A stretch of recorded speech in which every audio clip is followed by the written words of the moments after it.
Gandhi era, Gandhi era कब start होता है? 1869 में गांधी जी का जन्म होता है। 1869 में जन्म होने के बाद अगर हम बात करते हैं 1893 में गांधी जी जाते हैं कहाँ? साउथ अफ्रीका जाते हैं।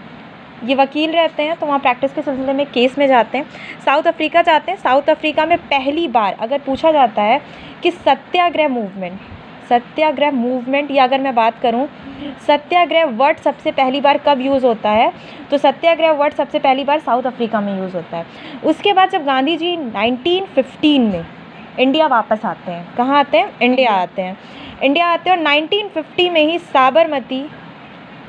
साबरमती आश्रम बनता है।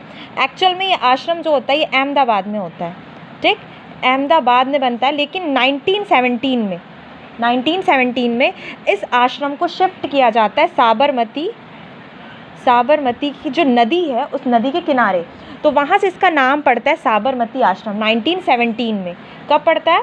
1917 में। 1917 में ही पहली बार इंडिया में सत्याग्रह वर्ड यूज़ होता है चंपारण सत्याग्रह के नाम से।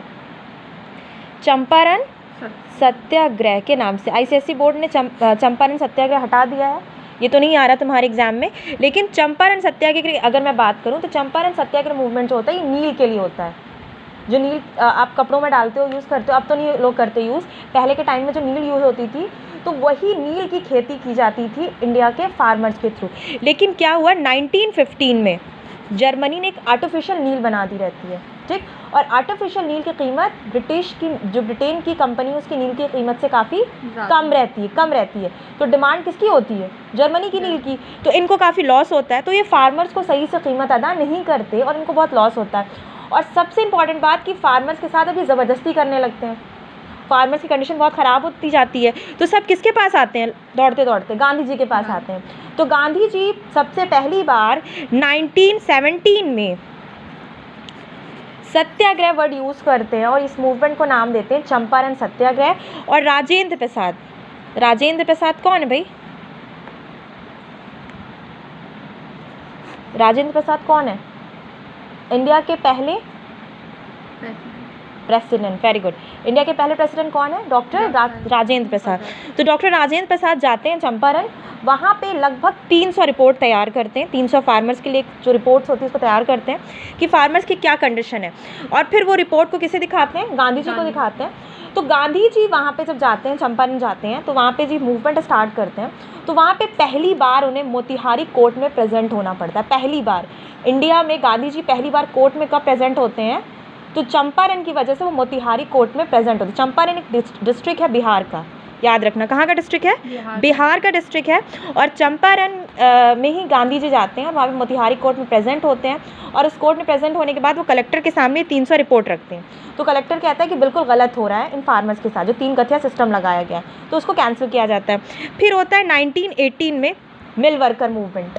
1918 में, अच्छा 1918 में एक प्लेग नाम की बीमारी आई रहती है, ठीक है। तो उस प्लेग नाम की बीमारी से क्या होता है कि तुमने कोविड में देखा होगा कि लोग अक्सर शहर से गांव की तरफ भाग रहे थे। तो जब प्लेग नाम की बीमारी आई रहती है तो मुंबई, सूरत, अहमदाबाद ये सब इंडस्ट्री सिटी रहती है, तो वहाँ से वर्कर्स कहाँ जाते हैं? अपने गाँव की तरफ जाते हैं। तो इंडस्ट्रीज़ बंद होने की नौबत आ जाती है। तो जो मालिक होते हैं वो क्या करते हैं? इनको बोनस देते हैं। और ये वही टाइम रहता है जिस टाइम पे फर्स्ट वर्ल्ड वॉर चलती रहती है, तो महंगाई बहुत ज़्यादा रहती है। तो उनको जब बोनस मिलता है तो ये गांव नहीं जाते बल्कि वहीं पे रुक के काम करते रहते हैं। लेकिन क्या होता है कि 1918 के लास्ट तक प्लेग ख़त्म हो जाता है, तो जो मालिक रहते हैं वो बोनस देना बंद कर देते हैं। तो इस वजह से वहाँ के वर्कर्स क्या करते हैं? मूवमेंट कर देते हैं कि भाई हमें तो जो मिल रहा था उसे हमें मिलते रहना चाहिए। लेकिन फिर मालिक कहता है कि नहीं, अब तो प्लेग ख़त्म हो गया है, तो मैं बाहर से वर्कर्स बुला लूँगा। तो यहाँ पे फिर एंट्री होती है किसकी? गांधी जी की। और गांधी जी क्या करते हैं? गांधी जी वहाँ पे जाके लगभग 33% ये तय करते हैं कि भाई 33% बोनस आपको मिलेगा। मिल वर्कर कहते हैं कि हम 20% देंगे, और जो मज़दूर रहते हैं वो कहते हैं 50% बोनस चाहिए कम से कम। लेकिन मामला 33 से 37 तक पे फिक्स हो जाता है कि इतने पे हम दे देंगे आपको बोनस। तो ये भी सक्सेसफुल रहता है। फिर उसके बाद 1919 में आता है आपका खिलाफत मूवमेंट। ये इंपॉर्टेंट है। खिलाफत मूवमेंट क्या होता है? देखो, अगर मैं बात करूँ 1919 वो टाइम रहता है जब फर्स्ट वर्ल्ड वॉर ख़त्म हो जाती है। फर्स्ट वर्ल्ड वॉर कब से होती है? 1914 से लेके 1919 के बीच में फर्स्ट वर्ल्ड वॉर होती है। तो 1919 में जो फर्स्ट वर्ल्ड वॉर ख़त्म हो जाती है तो इस टाइम पे ऑटोमन एम्पायर हार जाता है। ऑटोमन एम्पायर यानी उस्मानिया सल्तनत जिसे हम कहते हैं, उस्मानिया सल्तनत के कब्ज़े में बहुत सी मतलब उस्मानिया सल्तनत के अंडर में बहुत सी मस्जिदें रहती हैं, क्योंकि ये मुस्लिम एम्पायर रहता है, बहुत सी मस्जिदें रहती हैं। तो ब्रिटेन जब जीत जाता है फर्स्ट वर्ल्ड वॉर को, तो वो क्या करता है, उस्मानिया सल्तनत की आधी से ज़्यादा ज़मीनें ले लेता है। तो उसमें बहुत सी मस्जिदें भी चली जाती हैं। तो इन मस्जिदों को वो क्या करवाएगा, तोड़वा देगा, सीधी सी बात है। तो इंडिया में ऑलरेडी ब्रिटेन की हुकूमत चल रही होती है, ब्रिटिशर्स यहाँ पे राज करते हैं। तो यहाँ पे मूवमेंट होना तो सीधी सी बात है। तो यहाँ के दो मुस्लिम, मोहम्मद अली और शौकत अली, ये दो नाम सबसे इंपॉर्टेंट नाम हैं जो इस मूवमेंट को स्टार्ट करते हैं और प्रेसिडेंट बनाते हैं किसको, गांधी जी को। इस मूवमेंट का प्रेसिडेंट किसे बनाते हैं, गांधी जी को इस मूवमेंट का प्रेसिडेंट बनाते हैं और कहते हैं भाई कि गांधी जी आप इस मूवमेंट को देखिए, क्योंकि ऑलरेडी गांधी दो मूवमेंट सक्सेसफुल कर चुके रहते हैं, एक चंपारण एक मिलवरकर, तो सबका ध्यान इनकी तरफ रहता है। तो खिलाफत मूवमेंट को भी यही हैंडल करते हैं। और गांधी यहाँ पे एक बहुत गेम प्लान, मतलब बहुत अच्छा दिमाग ये लगाते हैं, बहुत एक अच्छा यहाँ पे स्ट्रैटेजी इनकी ये रहती है कि हम इस मूवमेंट में हिंदुओं को भी जोड़ें।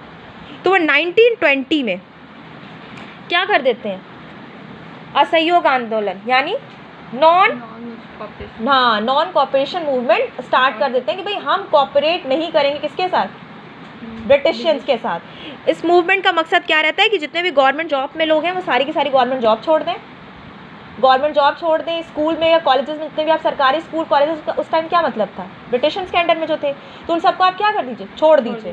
फिर क्या होता है, 1920 में गांधी को ये मूवमेंट वापस लेना पड़ता है, चौरी चौरा कांड।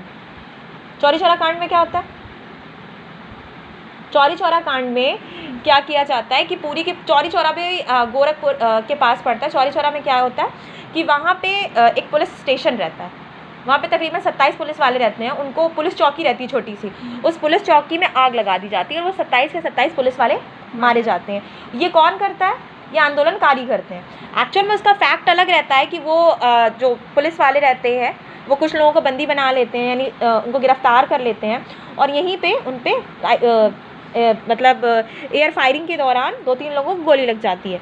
तो इसकी वजह से भीड़ जो होती है वो ज़्यादा अग्रेसिव हो जाती है और एयर फायरिंग की वजह से जब 2-3 लोगों को गोली लगती है, भीड़ अग्रेसिव हो जाती है, तो वो किस पर अटैक कर देती है, पुलिस चौकी पर अटैक कर देती है और वो 27 पुलिस वालों को जान से मार देती है। तो 1922 में उनको ये मूवमेंट भी वापस लेना पड़ता है। फिर उसके बाद क्या होता है, 1922 के बाद साइमन कमीशन आता है।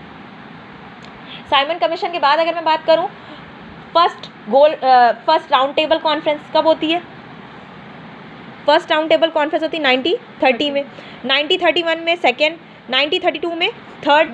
ये तीनों राउंड टेबल कॉन्फ्रेंस में पार्टिसिपेट करने वाला इंडियन कौन है, नहीं, डॉक्टर BR अम्बेडकर। तीनों में गांधी जी ने सिर्फ एक राउंड टेबल कॉन्फ्रेंस में पार्टिसिपेट किया रहता है और वो रहती है सेकेंड राउंड टेबल, और first and last round table में गांधी पार्टिसिपेट नहीं करते।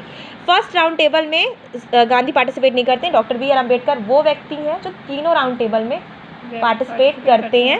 सेकंड में सिर्फ गांधी करते हैं, थर्ड में गांधी नहीं करते, फर्स्ट में भी गांधी नहीं करते। राउंड टेबल कॉन्फ्रेंस होती है, उसके बाद में बात करूँ 1930 में ही दो चीज़ें होती हैं, सिविल डिसऑर्डरमेंट मूवमेंट और साथ ही साथ सॉल्ट मार्च। सॉल्ट मार्च का क्या मैटर रहता है, 1930 में जो सॉल्ट मार्च होती है, गवर्नमेंट जो रहती है, ब्रिटिशन गवर्नमेंट एक लॉ लाती है जिसे सॉल्ट लॉ कहते हैं। इस सॉल्ट लॉ में 3 इंपॉर्टेंट पॉइंट्स रहते हैं। पहला पॉइंट ये रहता है कि कोई भी इंडियन सॉल्ट नहीं बना सकता। दूसरा, कोई भी इंडियन सॉल्ट को स्टोर करके नहीं रख सकता। तीसरा सबसे इंपॉर्टेंट पॉइंट क्या रहता है कि कोई भी इंडियन सॉल्ट का बिजनेस नहीं कर सकता।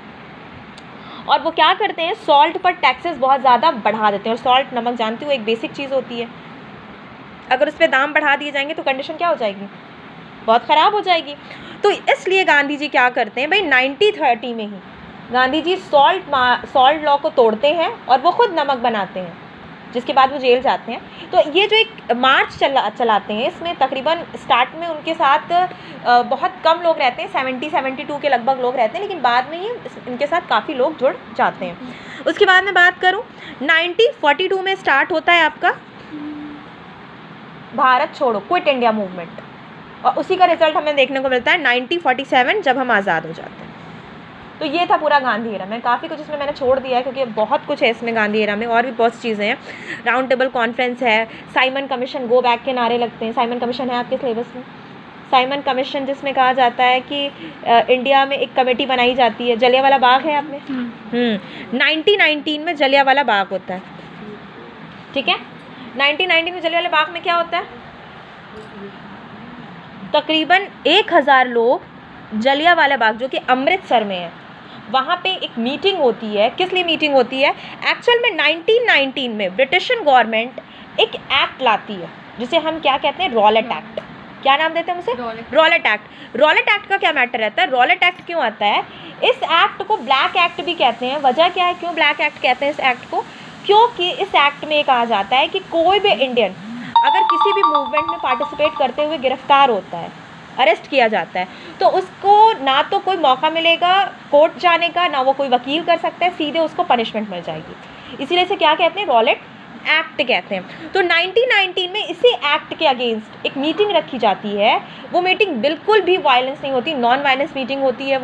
वो मीटिंग होती है जलियांवाला बाग अमृतसर में, जहाँ पे अगर मैं बात करूँ 1000 लोग उस मीटिंग में शामिल होते हैं। लेकिन उस टाइम वहाँ पे क्या होता है, जनरल डायर नाम का एक जो वहाँ पे जर्नल रहता है, वो क्या करता है, वहाँ पे जाता है और फायरिंग करवा देता है, और फायरिंग की वजह से बहुत से लोगों की मौत हो जाती है। तो ये जलियांवाला बाग इंसिडेंट भी बहुत इंपॉर्टेंट होता है। 1919 में ये मूवमेंट, सॉरी ये जो होता है इंसिडेंट होता है, 1919 में होता है। समझ में आ गया? रिवीजन करें।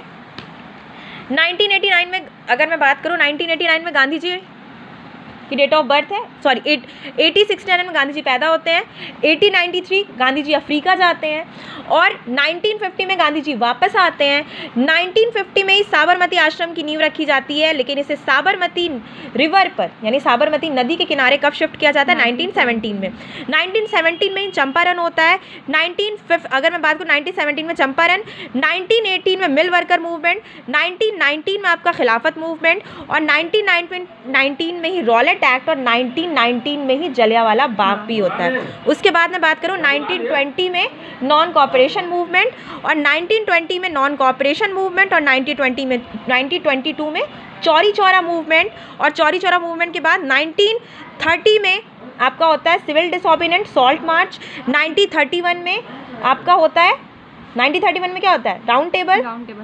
1930 में फर्स्ट राउंड टेबल, 1931 में सेकेंड, 1932 में थर्ड, और 1942 में क्विट इंडिया मूवमेंट, और 1947 में इंडिया आज़ाद हो जाता है। समझ में आ गया मैंने क्या कहा?